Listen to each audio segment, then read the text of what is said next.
और लठ लिए गुंडे खड़े रहते हैं हाईवे के ऊपर। कई बार तो मैं भागता हूं पीछे उनके, वो भागते हैं आगे। रात को मैं ही घूमता हूं राजस्थान में, आपको पता।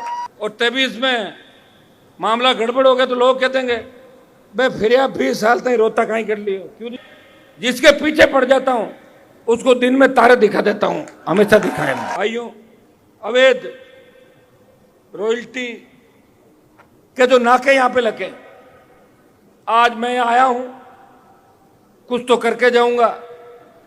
ऐसे नहीं है कि मैं आया मैं चल दिया, फिर तो क्या मैं रैली करो और वोट मांग के निकल जाओ। मैं आया हूं, कुछ करके जाऊंगा। जितने भी अवैध नाके, सारे नाके आज से ही हटवाएंगे यहां पे जहां जहां अवैध नाके लगे।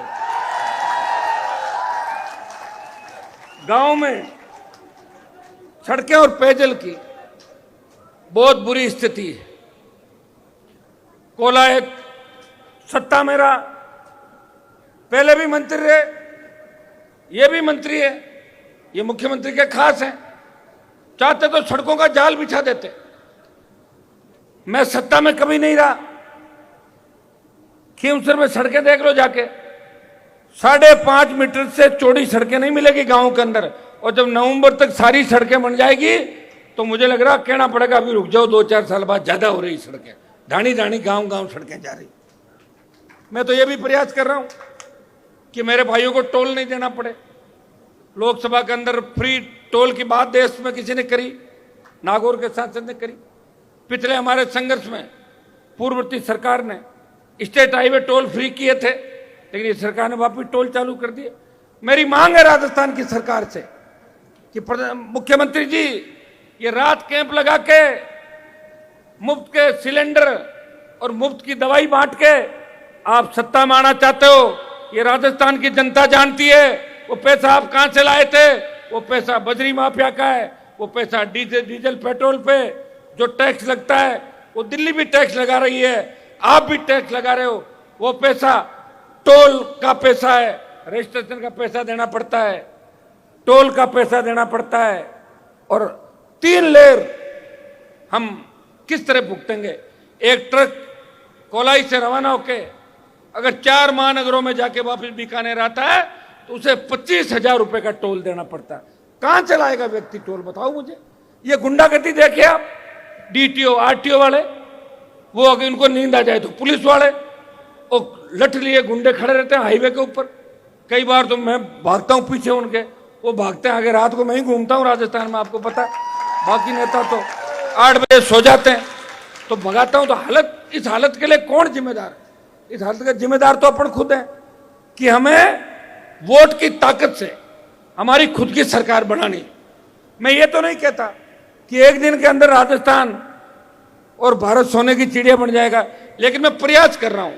और मेरे प्रयास का यह परिणाम हुआ कि जिस कोलायत के अंदर आज तक लोग मीटिंग नहीं कर पाते थे, उस कोलायत के अंदर इतनी तादाद में नौजवान आया है कि दिल्ली तक आवाज पहुंच गई कि कोलायत में राष्ट्रीय लोकतांत्रिक पार्टी की जन हुंकार रैली। भाइयों, आप मुझे हिम्मत दें। उम्र बढ़ रही है ना धीरे धीरे, अब 23 में मजबूती दिखा दोगे, लड़ाई और लड़ सकते हैं। और 23 में मामला गड़बड़ हो गया तो लोग कह देंगे भाई फिर 20 साल तक रोता कहीं कर लियो, क्यों दीप जी, ये कहेंगे ना लास्ट में। लेकिन मैं आपको विश्वास दिलाता हूं, मैं थकने वाला नहीं हूं। आप थक जाओ तो मुझे कह देना, मैं रुक जाऊंगा, आपके लिए लड़ूंगा, प्रयास करूंगा। मेरी एक आदत है, जिसके पीछे पड़ जाता हूं उसको दिन में तारे दिखा देता हूं, हमेशा दिखाए। ये समझ लो कि मैं कोलायत में पीछे पड़ गया, आज से पीछे पड़ गया। और कोलायत में राष्ट्रीय लोकतांत्रिक पार्टी का कब्जा जब तक नहीं हो जाता, हनुमान बेनीवाल और आरएलपी की पूरी फौज कोलायत में समय समय पर आपके बीच रहेगी, आपको संभालेगी और आपके लड़ते संघर्ष करेगी। ये एनएलसी जो लिग्नाइट कंपनी ने तो ये सीएसआर फंड खर्च कर रही है और इसने दुनिया भर की जमीनें, प्रभु जी, इसने एक्वायर कर ली। उन जमीनों पर क्या हो रहा अभी? तो मेरा तो ये कहना है कि जो खाली जमीनें पड़ी है ना, जो काम नहीं आ रही है, उनको आप वापिस अपने कब्जे में लेकर उसमें खेती करो। आप इनकी तो कह रहे थे और खेती निकले, आप लोग करें। और मैं बरसिंह सर के, मैंने मेरे वहां तो कई जगह करवा दी खेती, चलो भाग गए, कंपनियां छोड़ गए। बरसिंह सर के जो भाई आए थे यहां पे, स्थानीय लोगों को रोजगार मिले। दूसरा क्या मामला था, जोड़ पाइतन की जमीन पे जो डंपिंग कर रहे हैं, एक हुंकार, थोड़े दिनों बाद बरसिंह सर में भी आऊंगा भरने के लिए, भगा दूंगा उन सब, पक्का।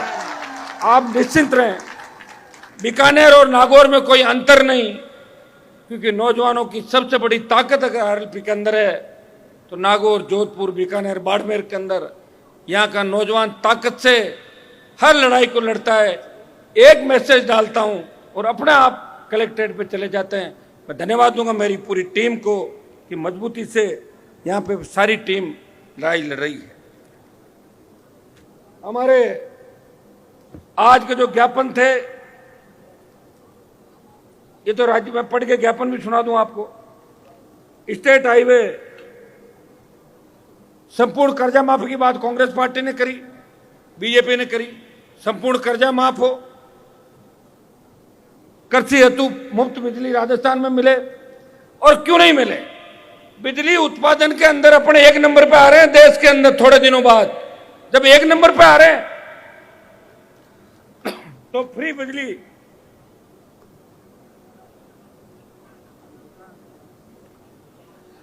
बिजली राजस्थान के किसानों को मिले और घरेलू उपभोक्ताओं को आधी दर पे बिजली मिले, ताकि आराम से ये बिजली चोरी का झंझट ही खत्म हो जाए सारा। राजस्थान सरकार लोकायुक्त को मजबूत करे, टोल मुक्त करे सभी स्टेट हाईवे।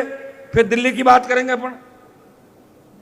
किसानों को फसल बीमा क्लेम, प्रीमियम तो पूरा ले लेते हैं, लेकिन फसल बीमा के नाम पे 100 रुपए और 200 रुपए वापिस मिलते हैं, क्योंकि मंत्रियों के घर पे पैसा भेज देते हैं, जिससे काम उनका ठीक हो जाता है। और अब तो मंत्रियों की जरूरत ही नहीं है। मुख्यमंत्री जी के इर्द गिर्द इतने चोर हो गए चारों तरफ। आरपीएससी पूरी भ्रष्टाचार के अंदर लिपटते हैं, न टोल का काम करते हैं, न रॉयल्टी का करते हैं। अगर ये काम मैं करता तो ईडी मेरे घर मोदी सबसे पहले भेज देते। ये बात आप अच्छी तरीके से जानते हो।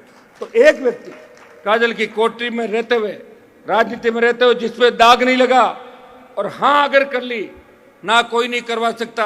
गरीब को गणेश मान के जो सेवा इस प्रदेश के अंदर पिछले 25 साल में सत्ता छोड़ के आपकी करी है, वो समय आ गया।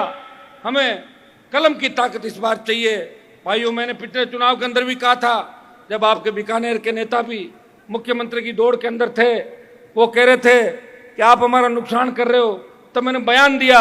मैंने कहा हनुमान बेनीवाल किसी की दुल्हन नहीं बनेगा, या तो दूल्हा बनेगा या बाराती बनेगा।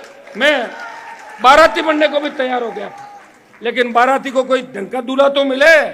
ढंग के दूल्हे ही नहीं राजस्थान के तरह। बताओ कहाँ है दूल्हे, दिख रहे हैं आप लोगों को? एक दिन कहते हैं ये करेंगे, दूसरे दिन वापिस कहते हैं। एक दिन कहते थे गहलोत खराब है, दूसरे दिन कहते पायलट खराब है। गहलोत से हमारी बनती नहीं, यात्राएं कर रहे हवा के अंदर उनके साथ। जिसकी नहीं बनती वो तो बात ही नहीं करता।